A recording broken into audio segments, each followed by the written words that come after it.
નમસ્કાર મિત્રો, અરવિંદ જીવાભાઈ વિદ્યા મંદિરના બાળ પ્રતિભા સ્ટુડિયોમાં આપનું હાર્દિક સ્વાગત કરું છું। આજના આ અષાઢી બીજના પવિત્ર દિવસે મારી સાથે છે બેન શ્રીમતી ગીતાબેન અને શ્રી વિશાલભાઈ, જે આપણને આજે રથયાત્રા વિશે થોડી માહિતી આપશે। ગીતાબેન આપણે રથયાત્રાની માહિતી આપશે। તો ભારતભરમાં રથયાત્રા અલગ અલગ સ્થાનેથી ભવ્ય રીતે ઉજવવામાં આવે છે, જેમાં જગન્નાથપુરીની અંદર ભવ્ય અને ખૂબ જ મોટી રથયાત્રા નીકળે છે। જ્યારે ગુજરાતની વાત કરીએ બેન, તો ગુજરાતની અંદર અમદાવાદની અંદર સૌથી પ્રથમ નંબરની રથયાત્રા છે। અને ગૌરવની વાત એ લઈ શકીએ આપણે કે પાટણની અંદર જે રથયાત્રા નીકળે છે એ બીજા નંબરની છે। એ આપણા માટે ખૂબ જ ગૌરવની વાત છે અને ભવ્યતાથી એ રથયાત્રાનું આયોજન થાય છે અને ખૂબ ભવ્યતાથી આ રથયાત્રા નીકળે છે। ગીતાબેને આપણને રથયાત્રા વિશે માહિતી આપી। હવે શ્રી વિશાલભાઈ આપણને પાટણની રથયાત્રા વિશે માહિતી આપશે।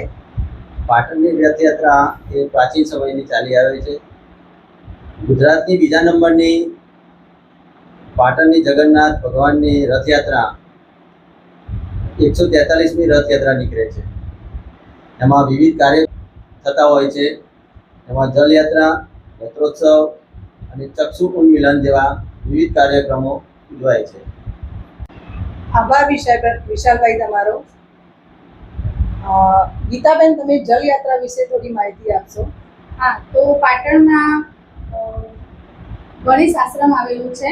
આનંદ સરોવરની બાજુમાં ગણેશ આશ્રમ આવેલો છે। ત્યાંથી જલયાત્રા નીકળે છે અને એ જળના કળશ માથા પર લઈ અને એ જળ દ્વારા ભગવાનનો અભિષેક કરવામાં આવે છે। જગન્નાથનું જે મંદિર છે આપણા પાટણમાં રોકડિયા ગેટમાં આવેલું, ત્યાં સુધી આખી જલયાત્રા ચાલતી હોય છે અને ત્યાં આવી અને ભગવાન પર એ જળ દ્વારા અભિષેક કરવામાં આવે છે।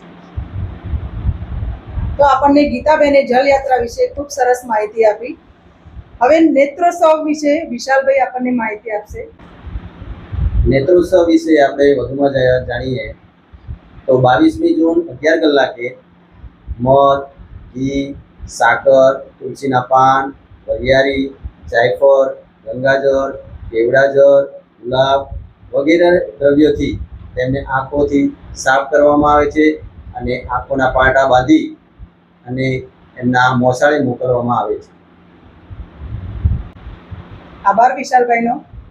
હવે આપણને ગીતાબેન ચક્ષુ ઉન્મિલન વિશે માહિતી આપશે।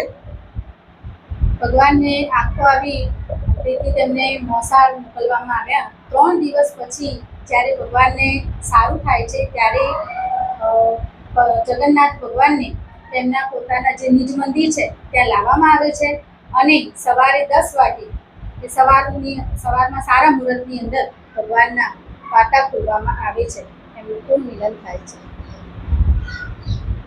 આભાર ગીતાબેન આપનો। વિશાલભાઈ, રથયાત્રામાં કોની યાત્રા નીકળે છે એના વિશે પ્રકાશ પાડશે। અષાઢી બીજના પાવન દિવસે જગન્નાથ ભગવાન, ભાઈ બલભદ્ર, બહેન શ્રી સુભદ્રાબેન દર્શન આપવા નગરચર્યાએ નીકળે છે। આભાર આપ સૌનો। જગન્નાથ ભગવાનની રથયાત્રા વિશે માહિતગાર થયા હશો। આપ સૌને આજના દિનની પુનઃ શુભેચ્છા।